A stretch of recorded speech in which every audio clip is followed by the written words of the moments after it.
Hello friend, welcome to my channel. তো কেমন আছো তোমরা সবাই? আজকে আমি তোমার সাথে একটি নতুন রেসিপি শেয়ার করছি। টাইটেল দেখে আশা করি তোমরা বুঝেই গেছো যে আমি কি রেসিপির কথা বলছি। তোমরা ঠিকই ধরেছো, আজকে আমি তোমাদের খুব সহজ পদ্ধতিতে এবং খুব অল্প সময়ের মধ্যে মুরগির মাংস রান্নার রেসিপিটি দেখাবো। তোমরা রেসিপিটি বাড়িতে অবশ্যই ট্রাই করবে এবং কমেন্ট করে জানাবে যে কেমন হয়েছে।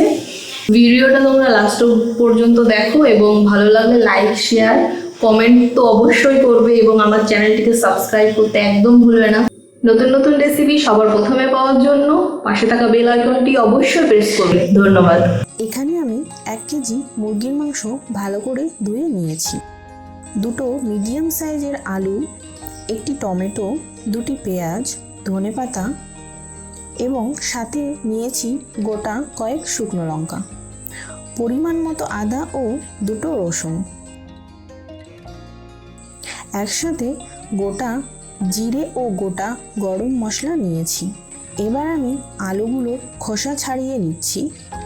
মাংসের আলুগুলো একটু বড় সাইজের হলে খেতে ও দেখতে খুবই ভালোই লাগে, তাই আমি আলুগুলো বড় বড় করে কেটে নেব। এবার টমেটোটাকে কুচি কুচি করে কেটে নেব। এতে টমেটো মশলার সাথে খুব ভালো মিশে যাবে। তোমরা চাইলে বড় বড় কাটতে পারো। পেঁয়াজ 2টো কুচি কুচি করে কেটে নিলাম।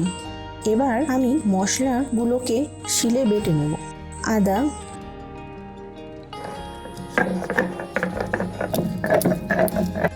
রসুন,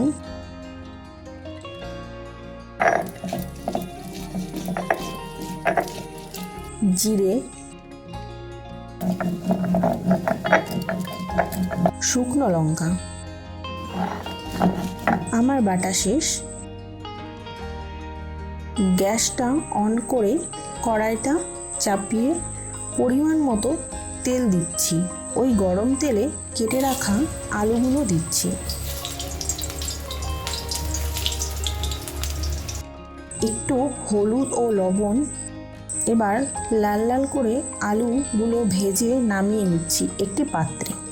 এবার ওই তেলে দিয়ে দেব কয়েকটা শুকনো লঙ্কা ও গোটা জিরে, সাথে গোটা গরম মশলা।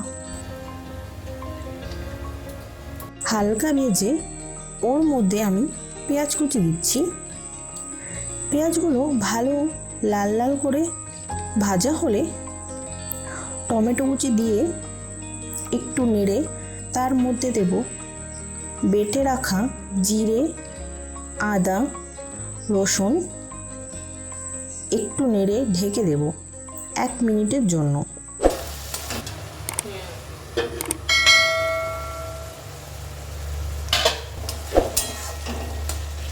এবার শুকনো লঙ্কা বাটা দিয়ে ভালো করে কষিয়ে হলুদ গুঁড়ো ও লবণ দিচ্ছি।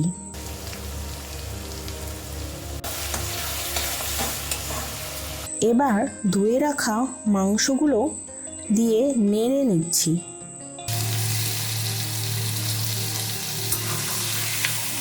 এরপর 5 মিনিটের জন্য ঢাকা দিচ্ছি।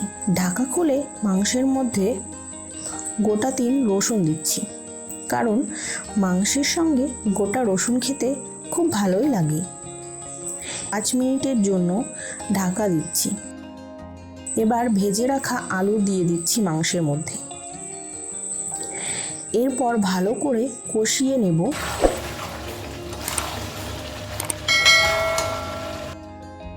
কষানো হলে দিয়ে দেব পরিমাণ মতো গরম করে রাখা জল।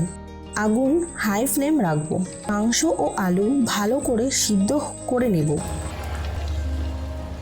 সিদ্ধ হয়ে গেলে এবার আমরা গরম মশলার গুঁড়ো দিয়ে নামিয়ে নেব।